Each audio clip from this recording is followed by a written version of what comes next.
नमस्कार दोस्तों, और इस वक्त की सबसे बड़ी खबर आ चुकी है। पूरे देश में लॉकडाउन को लेकर अभी सरकार ने बहुत ही बड़ा ऐलान कर दिया है। जी हाँ, लॉकडाउन को लेकर बहुत ही बड़ी खबर है और इसी के साथ ही साथ कोरोना वायरस को लेकर बहुत ही बड़ी खबर आ चुकी है और किसानों के लिए बहुत ही बड़ी खबर है जो कि आप सभी के लिए जानना जरूरी है। और इससे पहले मैं आपको बता दूं कि अगर आपने अभी तक हमारे चैनल को सब्सक्राइब नहीं किया है तो सब्सक्राइब कर लें और साथ में बेल आइकन दबा दें ताकि हमारे आने वाले वीडियो की नोटिफिकेशन आप तक सबसे पहले पहुंचे।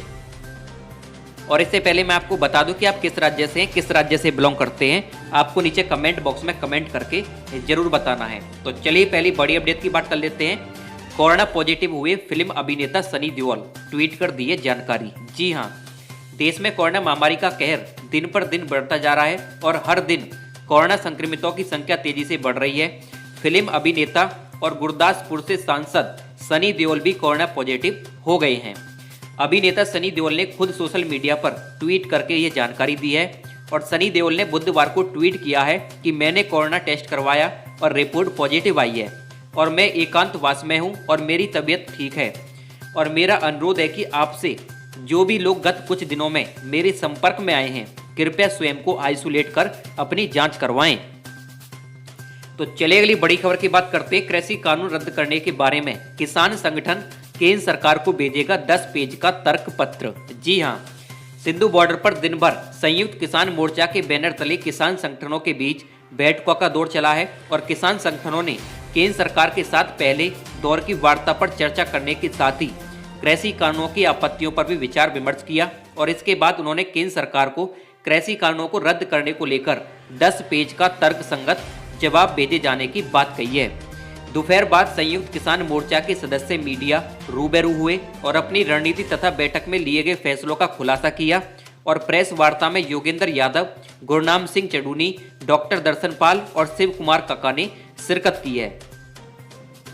किसान क्रांतिकारी यूनियन के राष्ट्रीय अध्यक्ष डॉक्टर दर्शन पाल ने कहा है कि किसानों ने सरकार को हरा दिया है क्योंकि ये आंदोलन पूरे देश का आंदोलन बन गया है और सरकार की संगठनों को तोड़ने की साजिश को किसानों ने तोड़ दिया है। आखिर कृषि कानून क्यों रद्द किए जाएं, इसको लेकर किसान संगठनों की ओर से 10 पेज का तर्क संगत जवाब लिखकर केंद्र सरकार को भेजा जाएगा और किसानों की एक ही मांग है कि केंद्र सरकार विशेष संसद सत्र बुलाकर इन तीनों कृषि कानूनों को रद्द करे। तो चलिए अगली बड़ी खबर की बात करते हैं। कोरोना वैक्सीन को लेकर है खुशखबरी आपके लिए। कोरोना वैक्सीन को मिली मंजूरी, अगले सप्ताह से शुरू होगा टीकाकरण। जी हाँ, ब्रिटेन की नियामक संस्था ने बुधवार को कोरोना महामारी की वैक्सीन को मंजूरी दे दी, जिसके चलते जल्दी वहां जन टीकाकरण कार्यक्रम शुरू हो जाएगा और ब्रिटेन ऐसा करने वाला दुनिया का पहला देश होगा। ब्रिटेन के स्वास्थ्य एवं सामाजिक देखभाल विभाग के अधिकारियों ने स्थानीय समय अनुसार सुबह 7 बजे इसकी घोषणा की। उल्लेखनीय है कि चीन के वुहान से दुनिया में फैले कोरोना वायरस के चलते अब तक 15 लाख से अधिक लोगों की मौत हो चुकी है और विश्व अर्थव्यवस्था को बड़ा नुकसान पहुंचा है और वैक्सीन कार्यक्रम से दुनिया में फिर से सामान्य होनी शुरू हो जाएगी। सरकार ने कहा है कि medicine and health care products regulatory agency से फाइजर बायोटेक की कोविड-19 वैक्सीन के इस्तेमाल की सिफारिश को मंजूरी दी गई है और टीका अगले सप्ताह से यूके भर में उपलब्ध कराया जाएगा। अब आगे ब्रिटेन की वैक्सीन समिति प्राथमिकता वाले समूह को तय करेगी और इससे यह तय होगा कि सबसे पहले किसे वैक्सीन दी जाएगी। फाइजर बायोटेक और अमेरिकी बायोटेक फर्म मॉडर्ना द्वारा के ट्रायल में वैक्सीन 90% से अधिक प्रभावशाली साबित हुई है। तो चलिए अगली बड़ी खबर की बात करते हैं। किसान आंदोलन को लेकर है चौथे दौर की वार्ता आज। एमएसपी को कानून का हिस्सा नहीं बनाएगी सरकार। नए कृषि कानूनों पर सरकार और किसानों के बीच तकरार जारी रहने के आसार हैं और सरकार ने साफ कर दिया है कि वह नए कृषि कानून में एसएसपी पर खरीद को अनिवार्य नहीं करेगी और बृहस्पतिवार को किसान संगठनों के साथ होने वाली चौथे दौर की बातचीत में सरकार मंडियों का अस्तित्व बचाए रखने और एमएसपी को बरकरार रखने का ठोस आश्वासन देगी। हालांकि किसान संगठनों ने 2 टूक शब्दों में कहा है कि एमएसपी को कानूनों का हिस्सा बनाए बिना वे अपना आंदोलन वापस नहीं लेंगे। किसान संगठनों के साथ वार्ता से पहले बुधवार को गृह मंत्री अमित शाह ने कृषि मंत्री नरेंद्र सिंह तोमर और वाणिज्य मंत्री पीयूष गोयल के साथ लंबी बैठक की और इस बैठक में किसानों को मनाने के लिए सरकार की ओर से दिए जाने वाले प्रस्ताव पर चर्चा हुई और सूत्रों ने बताया कि इस वार्ता में सरकार एमएसपी के तहत खरीद जारी रखने और मंडियों को बचाए रखने के लिए का विकल्प किसानों के समक्ष रखेगी। हालांकि यह विकल्प किस तरह का होगा इसका खुलासा नहीं किया गया। तो चलिए अगली बड़ी खबर की बात करते हैं। दिल्ली में फिलहाल नहीं लगेगा नाइट कर्फ्यू, हाई कोर्ट में बोली केजरीवाल सरकार। जी हां, दिल्ली हाई कोर्ट में आज केजरीवाल सरकार ने कोरोना को लेकर स्टेटमेंट रिपोर्ट फाइल की है।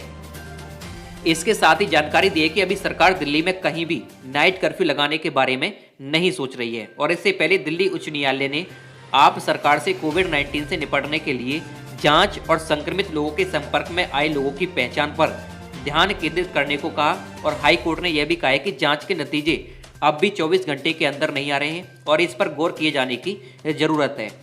अदालत ने दिल्ली सरकार से यह भी कहा है कि कोविड-19 की जांच के नतीजे मोबाइल फोन पर देने की कोशिश करें। तो चलिए अगली बड़ी खबर की बात करते हैं। हरियाणा नगर निगम चुनाव की घोषणा, 27 दिसंबर को मतदान और 30 को मतगणना। हरियाणा में नगर निगम चुनाव की रणभेरी बज गई है और 3 नगर निगमों के लिए 27 दिसंबर को मतदान होगा। और इसके अलावा रेवाड़ी नगर परिषद के अलावा नगर पालिका सापला, धारूहेड़ा, उकलाना में उपचुनाव भी होंगे और मतगणना 30 को होगी। चंडीगढ़ स्थित हरियाणा निवास में राज्य चुनाव आयुक्त दलीप सिंह ने बताया कि 27 दिसंबर को सोनीपत, अंबाला और पंचकुला नगर निगम के लिए मतदान होगा। और इसके अलावा रेवाड़ी नगर परिषद के अलावा नगर पालिका सापला, धारूहेड़ा, उकलाना में उपचुनाव भी होंगे और 5 नगरीय पालिका के वार्डों में उपचुनाव भी होंगे। राज्य चुनाव आयुक्त ने बताया कि 4 दिसंबर को डीसी चुनाव अधिसूचना जारी करेगा और 11 दिसंबर से 16 दिसंबर तक नामांकन दाखिल किए जाएंगे और मतदान का समय सुबह 8 बजे से शाम 5:30 बजे तक रहेगा। तो चलिए अगली बड़ी खबर की बात करते हैं। किसान नेताओं ने कहा है कि मांगे नहीं मानी तो दिल्ली बॉर्डर पर ही डटे रहेंगे। जी हां, केंद्र के कृषि सुधार कानूनों के विरोध में पिछले 7 दिनों से दिल्ली के बॉर्डर पर प्रदर्शन कर रहे किसानों की संचालन कमेटी के सदस्य गुरुवार को केंद्र सरकार से बातचीत के लिए बस से रवाना हुए और केंद्र सरकार और किसान नेताओं के बीच ये चौथी बैठक होगी। और इसके पहले ही 3 बैठकें बेनतीजा रही थी।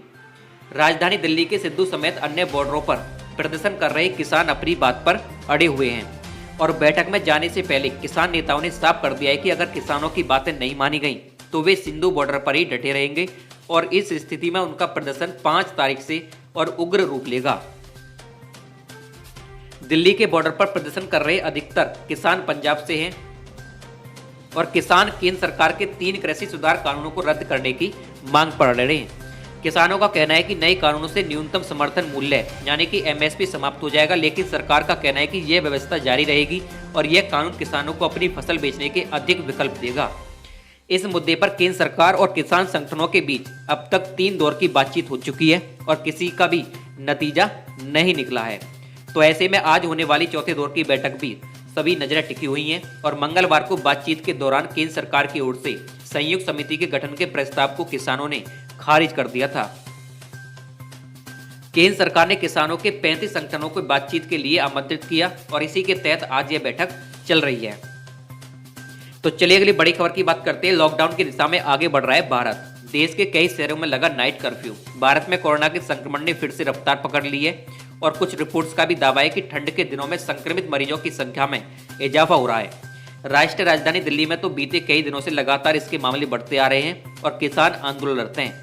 कई राज्यों ने अपने बड़े बड़े शहरों में नाइट कर्फ्यू लगाने की घोषणा की है। मध्य प्रदेश के इंदौर और गुजरात के सूरत और राजकोट में 21 नवंबर की रात से नाइट कर्फ्यू लगा दिया है। इंदौर में लोग रात 10 बजे से लेकर सुबह 6 बजे तक अपने घरों से बाहर नहीं निकल सकते और इसके साथ ही गुजरात के दोनों शहरों में इसकी समय सीमा रात 9 बजे से लेकर सुबह 6 बजे तक रखी गई है। हालांकि नाइट कर्फ्यू के दौरान फैक्ट्री में काम करने वाले मजदूरों, आवश्यक सेवा में शामिल लोगों को छूट दे दी गई है और राजस्थान के 8 शहरों में लगा नाइट कर्फ्यू और मास्क नहीं पहनने पर लगेगा 500 रुपये का जुर्माना। जी हाँ, तो चलिए अगली बड़ी खबर की बात करते हैं। फास्टैग नहीं है तो नो टेंशन, नहीं देना होगा डबल टोल। 1 जनवरी से शुरू होगी खास सर्विस। जी हाँ, प्राइवेट कार हो या टैक्सी, गाड़ी चलानी है तो फास्टैग जरूरी है। फास्टैग नहीं है तो गाड़ी टोल से पास नहीं होगी। ऐसा है क्यों? नहीं तो फास्टैग नहीं भी है तो टेंशन नहीं है। हालांकि फास्टैग जरूरी है। पिछले साल दिसंबर में सरकार ने सभी गाड़ियों पर फास्टैग को अनिवार्य किया था, लेकिन कई छूट के साथ हाल ही में पुरानी गाड़ियों पर भी फास्टैग जरूरी कर दिया गया और फास्टैग नहीं लगाने वालों से टोल पर डबल पैसा वसूलने की भी तैयारी थी। लेकिन इसी बीच एक अच्छा अपडेट आया कि फिलहाल डबल टोल नहीं वसूला जाएगा और इसके पीछे एक बड़ी वजह है। 1 जनवरी 2021 से टोल प्लाजा के सभी कैश लेने को भी फास्ट टैग लेने में बदला जाएगा, यानी कि 1 जनवरी से किसी भी टोल प्लाजा पर नगद भुगतान नहीं होगा।